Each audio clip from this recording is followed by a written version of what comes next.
ஆமென் சொல்லுங்க. அநேக நேரங்களில் கர்த்தாவே எனக்காக யார் பேச போகிறார், யார் எனக்காக நீதி செய்ய போகிறாங்க. அநீதி என் குடும்பத்தில் தலை உயர்கிறதை பார்க்கிறேன்.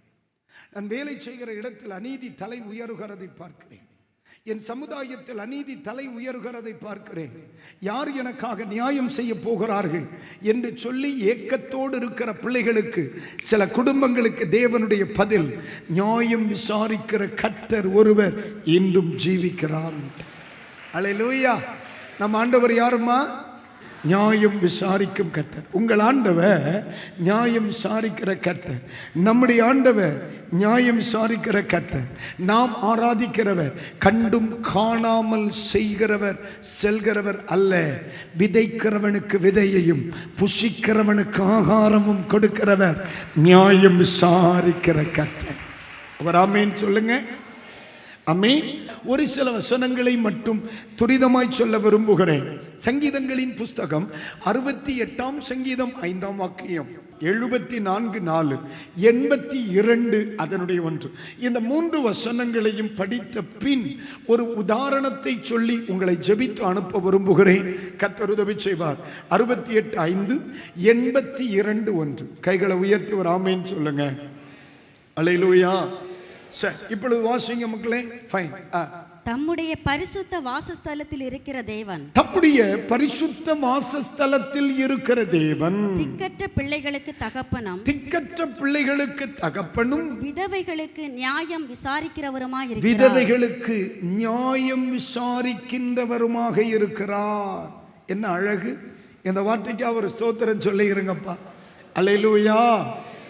இந்த வசனத்தை நான் வாசித்த பொழுது என்னுடைய இருதயம் சந்தோஷப்படுத்தியது. சில இடங்களில் அவர் நியாயாதிபதியாக இருந்து அவர் நியாயம் விசாரிக்கிறார். சில இடங்களில் தகப்பனாக இருந்து நியாயம் விசாரிக்கிறார். அப்ப நான் ஆராதிக்கிறவர், நான் சேவிக்கிறவர், நான் பின்பற்றுகிறவர் யார் தெரியுமாமா? நியாயம் விசாரிக்கிற கர்த்தர். சொல்லுங்க, நியாயம் விசாரிக்கிற கர்த்தர். அடுத்தது படிங்க.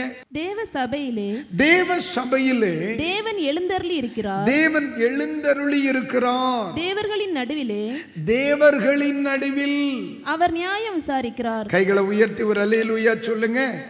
72 நாளா? ரொம்ப சந்தோஷம். அது ஒண்ணு படி பார்க்கலாம். ஜனத்தில் சிறுமைப்படுகிறவர்களை அவர் நியாயம் விசாரித்து, அவ்வளவுதான், அதுதான்.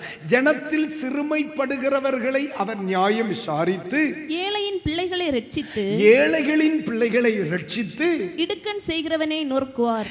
இடுக்கண் செய்கிறவர்களை நொறுக்குவார். நான் ஆராதிக்கிற தெய்வம் நியாயம் விசாரிக்கிற கர்த்தர். அல்லேலூயா, அல்லேலூயா. நீங்க நல்லா கவனிங்க. ஆண்டவர் சில இடத்தில் தகப்பனாக இருந்து நியாயம் விசாரிப்பார். சில இடங்களில் நியாயாதிபதியாக இருந்து நியாயம் விசாரிப்பார். எத்தனை பேருக்கு நான் சொல்றது புரியுதுன்னு தெரியல. பாருங்க, தகப்பன் நியாயம் விசாரித்தால் நியாயம் யார் பக்கத்தில் இருக்கும்? தன் பிள்ளை பக்கத்தில் இருக்கும். நியாயாதிபதி, ஆமென் ஸ்தோத்திரம், நியாயம் விசாரித்தால் நியாயம் யார் பக்கத்தில் இருக்கும்? நியாயமாய் நடந்தவன் பக்கத்தில் தான் இருக்கும். அப்போ எல்லாரும் ஒன்றும் சந்தோஷப்படண்டா. தெய்வம் நியாயம் விசாரிக்கும்போ நமக்கும் பின்னால பாதிப்பு வர வாய்ப்பு இருக்கு. காரியம் பிடி கிடைச்சவங்க மட்டும் ஒரு அல்லேலூயா சொல்லுங்க. ஏன்னா நமக்கு உடனே ஆண்டவர் நியாயம் விசாரிப்பார், அவனை விட மாட்டார். ஆண்டவர் நியாயம் விசாரிப்பார், அவளை விட மாட்டார். ஆமென் தோத்திரம். இப்படி நம்ம யோசிப்போம். ஆனா அவன் கெட்ட வார்த்தை 7 போட்டப்ப நம்மளில் சிலரும் 2 போட்டோம். அப்ப அவர்களை விசாரிக்கும் பொழுது என்னையும் விசாரிக்க மறக்க மாட்டார். அப்ப அதுதான் சொல்றார். சில இடங்களில் அவர் தகப்பனாக இருந்து நியாயம் விசாரிக்கிறார். சில இடங்களில் அவர் நியாயாதிபதியாகவே இருக்கிறார். ஆனால் என் ஆண்டவர் நியாயாதிபதியாய் இருக்கிறதினால் திக்கற்றவர்களுக்கும் வாழ்வுண்டு, விதவைகளுக்கும் வாழ்வுண்டு, ஆமே ஸ்தோத்திரம், ஏழைகளுக்கும் வாழ்வுண்டு, ஆமே ஸ்தோத்திர, சிறுமைப்பட்டவர்களுக்கு வாழ்க்கை உண்டு. அப்ப எல்லாரும் தைரியமா சொல்லலாம், நியாயமாய் ஆமென் நியாயம் விசாரிக்கிற ஒரு தெய்வம் இருப்பதினால் எனக்கு எதிர்காலம் உண்டென்பது நிச்சயப்படுகிறது. நியாயம் கிடைக்கும் என்று நம்புகிறேன். அல்லேலூயா. எத்தனை பேருக்கு தைரியமா சொல்ல முடியும், எனக்கு நியாயம் கிடைக்கும்? சொல்லுங்க அந்த வார்த்தையை ஒரு முறை கூட சொல்லுங்க, ஒரு முறை கூட சொல்லுங்க. அல்லேலூயா, ஆமென். கவலைப்படாதீங்க, உங்களுக்கும் கர்த்தர் நியாயம் செய்வார், உங்களுக்கும் கர்த்தர் நியாயம் செய்வார், நமக்கு ஆண்டவர் நியாயம் செய்வார். நான் நம்புறேன் சில பிள்ளைகள் கேள்விகளோடு இருக்கீங்க. ஆவியானவர் மிக தெளிவாய் சொல்லுகிறார், நான் நியாயம் விசாரிக்கிற கர்த்தர். மனுஷன் தான் சொன்ன ஒவ்வொரு வார்த்தைக்கும் அவருக்கு கணக்கு கொடுத்துத்தான் ஆகணும். கர்த்தர் அதை கேட்காமல் விட மாட்டார். நீ தைரியமாயிரு, நம்முடைய தேவன் நியாயம் விசாரிக்கிறவன். அல்லேலூயா. இந்த பகுதியில் நான் படித்த பொழுது எப்படி அது ஏன் அப்படி எப்படி செய்திருக்கிறார், உண்மைதானா, அவர் ஆண்டவர் செய்ய முடியுமா, அப்படியெல்லாம் நான் கொஞ்ச நேரம் யோசித்த பொழுது எனக்கு ஒரே ஒரு குறிப்பிட்ட காரியம் மட்டும் நினைவுக்கு வந்துச்சு. கர்த்தருக்கு ஸ்தோத்திரம். அதை மட்டும் உங்களோட பகிர்ந்து கொள்ளுகிறேன். கர்த்தர் நமக்கு உதவி செய்வாராக. இப்போ 2 சாமுவேலின் புஸ்தகம் 21ஆம் அதிகாரம் 1-2 வசனங்கள். 2 சாமுவேல் சாப்டர் 21 verse 1 and 2. இந்த 2 வசனங்களை படிங்க பார்க்கலாம். தாவீதின் நாட்களில் 3 வருஷங்கள் ஓயாத பஞ்சம் உண்டாயிருந்தது.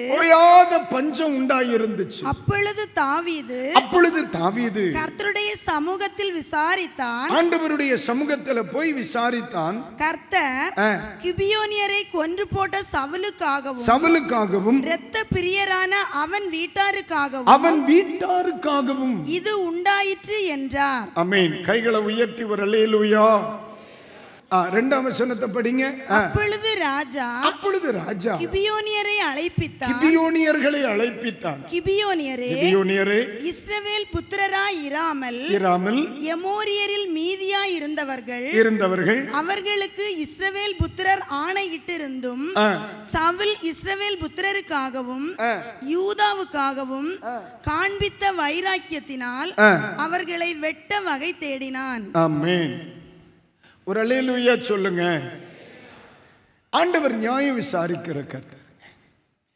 தாவீது ராஜ்யபாரம் செய்யும் காலங்களில் 3 வருஷம் மழை இல்லை. தாவீதனுடைய ஒரு குட் கேரக்டர் என்ன அப்படின்னா, ஒன்று, அவருக்கு பிடித்தமில்லாத வேதனை வரத்தக்க ஒரு காரியம் நடந்துச்சுன்னா அவர் முதல்ல போய் யார் முன்னாடி தான் இருப்பாரா, தேவனுக்கு முன்னால போய் விசாரிப்பது அவருக்கு பழக்கம். அப்படி விசாரிக்கிறார். ஆண்டவரே 3 வருஷம் மழை இல்லை, ஏன்னு தெரியல, எதனால இல்லை ஒன்று சொல்லுங்க அப்படின்னு கேட்கிறார்.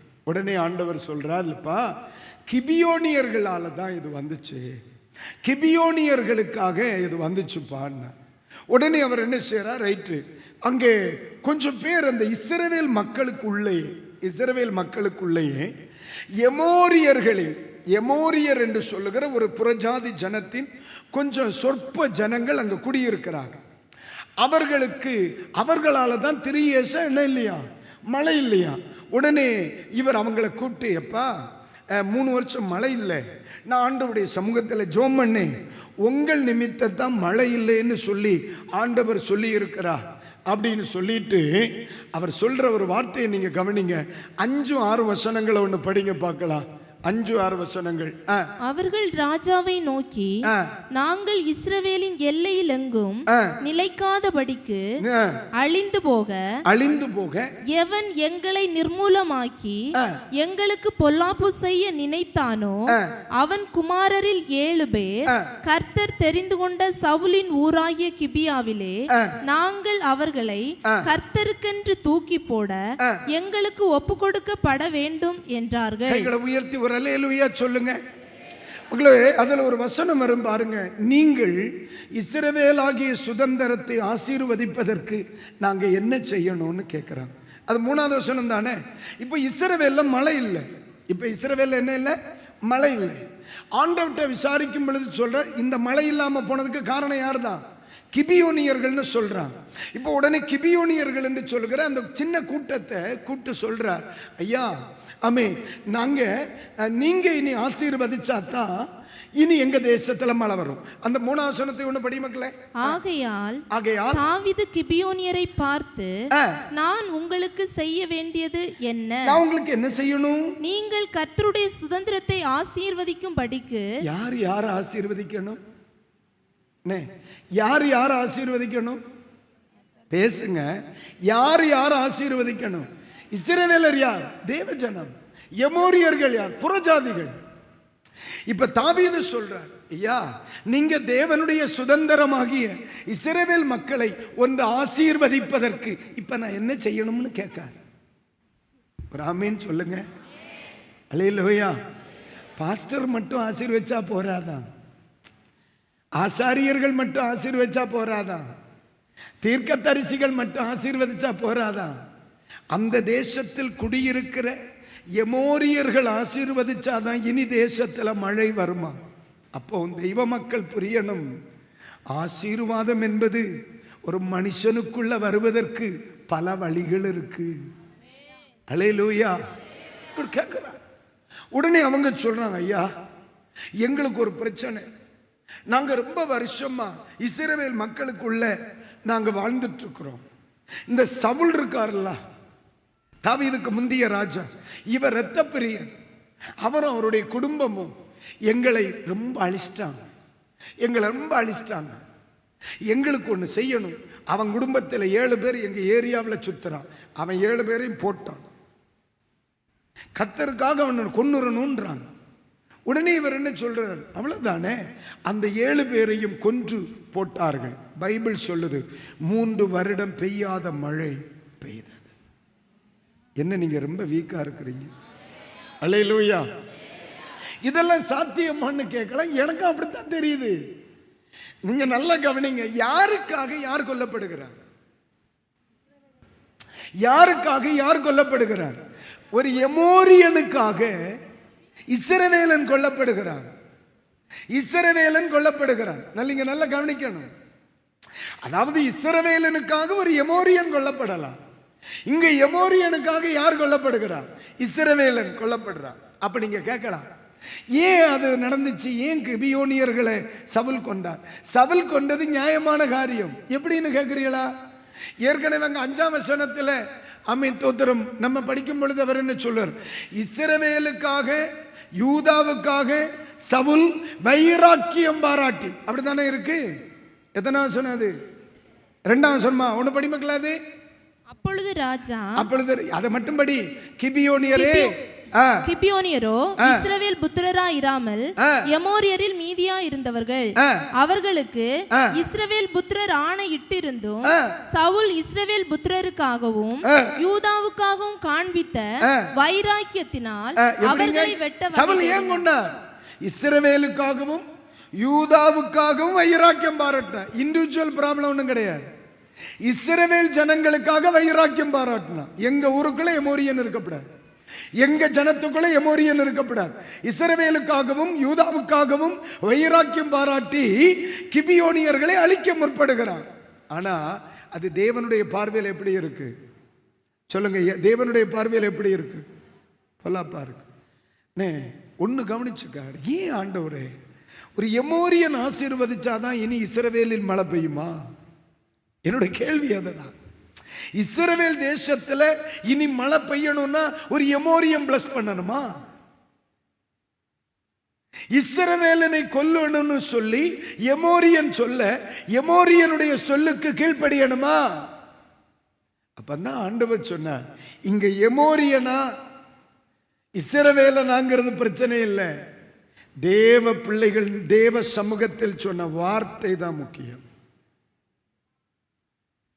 வேகமா நான் சொல்றேன் கவனிங்க. இஸ்ரவேல் மக்கள், இந்த கிபியோனியர் யாருன்னு சொல்றேன். இஸ்ரவேல் மக்கள் என்ன செய்யறாங்க? எகிப்தில இருந்து வர்றாங்க. வார வழியில இவங்க எல்லாரும் அழிச்சிட்டே வர்றாங்க.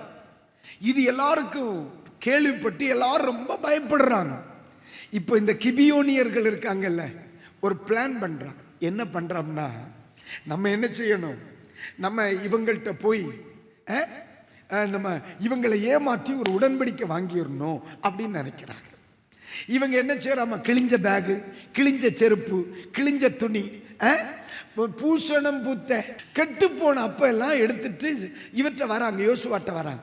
யோசுவாட்ட வந்து சொல்றாங்க, ஐயா நாங்க கிளம்பினப்போ இந்த பிரெட் எல்லாம் ரொம்ப பெர்ஃபெக்டா இருந்து, வர்ற வழியில லேட் ஆனதுனால பூசணம் பூத்தனா, வரும் பொழுது இந்த செருப்பெல்லாம் ரொம்ப சூப்பரா இருந்துச்சு, லூனாரு, ஆனா நடந்து நடந்து தேஞ்சு போச்சுன்னா, வரும் பொழுது ரேமண்ட் சட்டை இடையில கீறுச்சுன்னா, இதெல்லாம் காமிச்சு நாங்க ரொம்ப தூரத்திலேருந்து வாரோம், உங்களுடைய ஊரின் மகிமை, உங்கள் தேவனின் மகிமை, உங்கள் விசேஷத்தை நாங்க கேட்டோம், இந்த பூமியில நாங்க உங்க கூட உடன்படிக்கை செய்யலாம்னு நினைக்கிறோம் அப்படிங்கிற.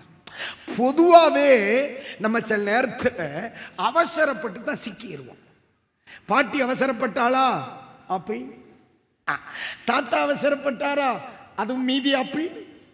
இப்படியே இவரு என்ன பண்ணார் தெரியுமா, அப்படியா அப்படியா செருப்பை பார்த்தார், சரிதானே கிழிஞ்ச செருப்பா தானே இருக்கு, பேக்கை பார்த்தார், செருப்பு பேக் எப்படி இருக்கு, கிழிஞ்ச பேக்கா இருக்கு, சட்டையை பார்த்தார், அட பாவி பெல்ட் எல்லாம் நார்நாரா தொங்குதடா, அப்ப இவங்க எப்படித்தான் இருப்பாங்க, பழைய ரொம்ப தூரத்திலிருந்து வந்திருப்பாங்கன்னு சொல்லி சூழ்நிலைகளை பார்த்து ஆண்டவர்கிட்ட கேட்காம என்ன செய்தார், ஒரு உடன்படிக்கை பண்ணார். எப்படி, நீங்கள் எங்களால் உங்களுக்கு ஒரு தீமை வராது, நீங்க சந்தோஷமா அவங்க தேசத்துல குடியிருக்கலாம்.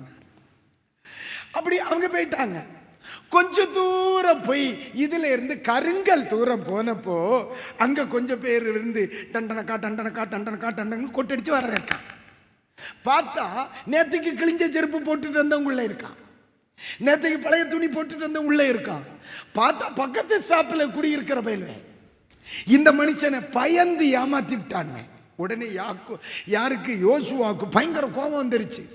கொல்லலாம், ஆனா கொல்ல முடியாதே, என்ன செய்துட்டார், ஆணையிட்டு நஷ்டம் வந்தாலும் தவறாமல் இருப்பவனே, கர்த்தாவே உமது கூடாரத்தில் தங்கி வாழ்பவன் யார், குடியிருப்பவன் யார், நாவினால் புறம் கூறாமல் தன் தோழனுக்கு தீங்கு செய்யாமல் மனதார சத்தியத்தை தினந்தோறும் பேசுபவனே, அவன் தான் பரலோகத்துக்கு போவான்னு பைபிள் சொல்லுது. இப்போ நேத்துக்கு சொல்லிட்டார், என்னால உங்களுக்கு ஒரு கேடு வராது, நாங்க உங்களை அழிக்க மாட்டோம், நாங்க காணால குடியிருக்கும், நீங்க உங்க தேசத்துல இருந்துக்கலாம்னு முன்ன யோசிக்காம பழிச்சுன்னு சொல்லிட்டாரா. கருங்கல்ல போனா அங்க எல்லாரும் சேர்ந்து நிக்கிறான், குடத்துல தண்ணி, கையில வாழைக்கொலையோட நின்றுட்டு இருக்கிறான். இப்ப யோசுவாவுக்கு என்ன செய்யறதுன்னே தெரியாது. உடனே யோசுவா என்ன செய்யறாரு தெரியுமா, சை இப்படி பண்ணிவிட்டனே. உடனே யோசுவா ஒரு முடிவெடுக்கிறார், இவங்களை கொல்லவும் கூடாது, ஆனா தண்டிக்கவும் வேணும், இவங்களை கொல்லவும் கூடாது, தண்டிக்கவும் வேணும், என்ன செய்யலாம். இப்ப நீங்க யோசிக்கிறீங்க பத்தியெல்லாம், இதே மாதிரிதான் அவர் யோசிச்சு யோசுவா ஒரு முடிவு எடுக்கிறார். ஒண்ணு பண்ணுவோம், நம்ம போயிட்டு இருக்கிற ஊரு ரொம்ப வனாந்தரமான இடம், தண்ணி கிடைக்காது, வனாந்தரமான இடம், அதனால விறகு கிடைக்காது. ஆனா நம்ம பலிபீடத்துக்கு என்ன வேண்டி இருக்கு, விறகு வேணும், தண்ணியும் வேணும். ஏன்னா நம்ம தான் தோலை உரிச்சு ஆட்டுக்கடாவை, உங்களே இல்லை, அந்த ஆட்டுக்கடாவை தோலை உரிச்சு கழுகி தானே நம்ம என்ன செய்யறோம், நெருப்பு மேல வைக்கிறோம் இல்ல.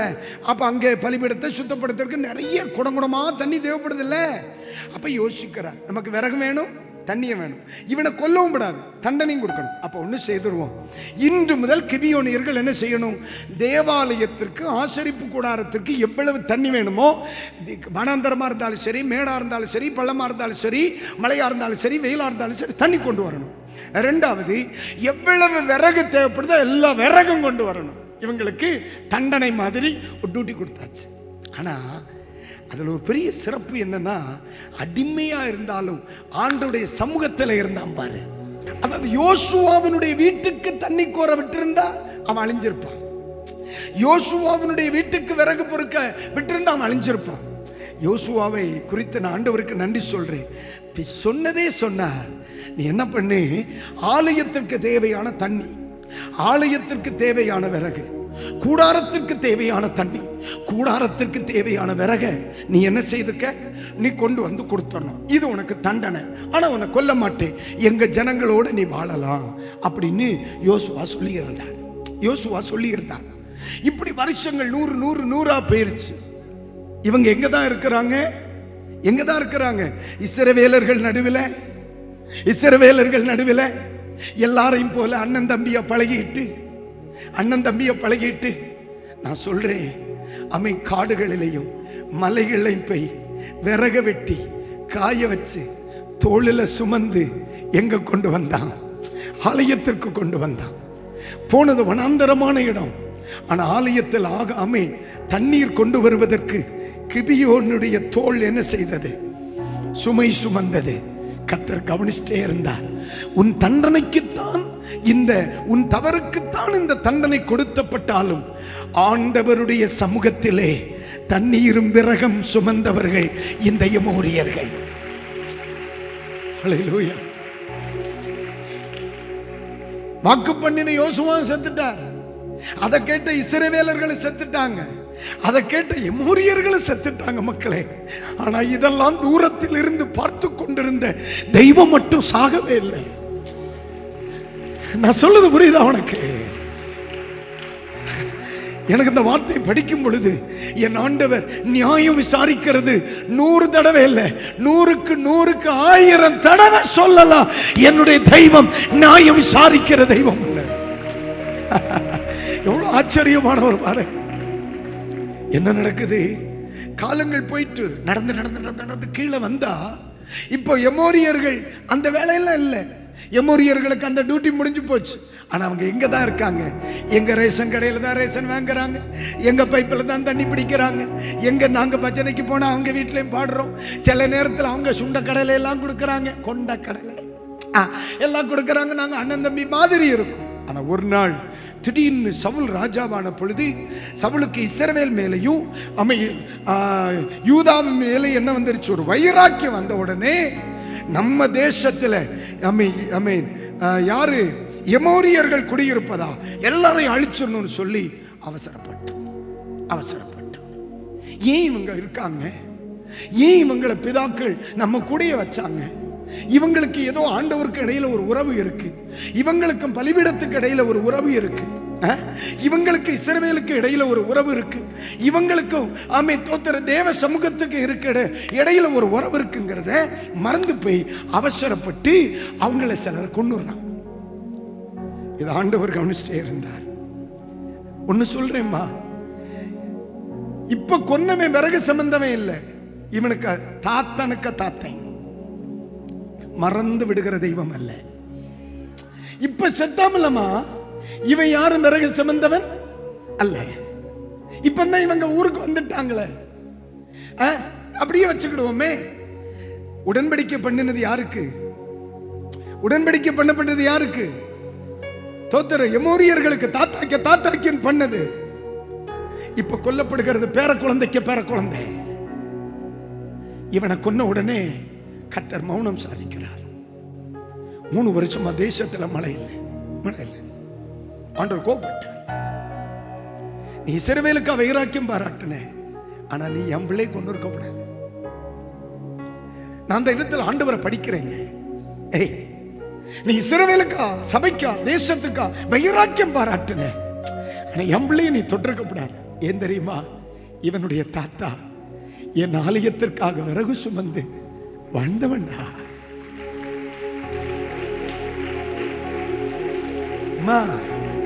இன்னைக்கு சில ஆவிக்குரிய குடும்பங்கள் அவர்கள் செய்த நீதியினால் அல்ல சாகாமல் இருப்பது, அவர்களுடைய பிதாக்களில் சிலர் தெய்வத்திற்கு வேண்டிய செய்த சில நீதிகள். மக்களே, ஜீசஸ் ஆண்டவர் கோபப்பட்டார். பயங்கர டென்ஷன். 3 வருஷமா இது ஆண்டவருடைய கோபத்தினாலதான் அப்படின்னு தெரியல. கடைசியில போய் ஆண்டவர்கிட்ட கேட்கிறார், ஆண்டவரே 3 வருஷமா மழை இல்லை, எதனால? ஆண்டவர் சிம்பிளா சொன்னார். அதுக்கு காரணத்தை கிபியோன்ட்ட போய் கேட்ட உடனே கிபியோனை கூப்பிட்டு கேட்கிறார், என்னடா அது? எங்களை சிலரை சவுல் கொண்டு விட்டாம்ல, அதனாலதே. சரி, நீங்க எங்களை ஆசீர்வதிக்கணும்னா நான் என்ன செய்யணும்? அவன் 7 பேர் உசுரோட சுத்துறான், அவனை போடணும். ஆண்டவர் சொன்ன போட்டுருன்ட்ட. யாருக்காக யாரை கொன்ன? யாருக்காக யாரை கொன்ன? அபிஷேகம் பண்ணப்பட்ட சவுலின் குடும்பத்தில் 7 பேரை ஒரு எமோரியனுக்காக கொன்னார். நான் ஆராதிக்கிறவரும் பிரசங்கிக்கிறவரும் நீதி உள்ள நியாயாதிபதி, நீதி உள்ள நியாயாதிபதி. ஹல்லேலூயா, ஹல்லேலூயா. அதம்மா, இன்னைக்கு அவர்கள் யாரும் ஒண்ணு செய்யல. அவனுடைய பிதாக்கள், அவனுடைய பிதாக்கள். அதன ஈசாக்க பார்த்து சொல்றார், நான் உன்னை 100 மடங்கு ஆசீர்வதிப்பேன். ஆனா உன்னுடைய நீதியினால் அல்ல, வாப்பே எம் சிநேகிதன், என் சிநேகிதன். இன்னைக்கு என்னுடைய செய்தியை கேட்கிற எல்லாருக்கும் சொல்றேன், நீ ஆண்டவருக்கு எதை செய்தாலும் 100% செய்டா. 1000 தலைமுறை மட்டும் அது வெளிப்படும். 100% செய். நீ 1000 தலைமுறை மட்டும். ஏன் தெரியுமா? நீயும் நானும் சாகிறது மாதிரி அவர் சாகிறவர் அல்ல.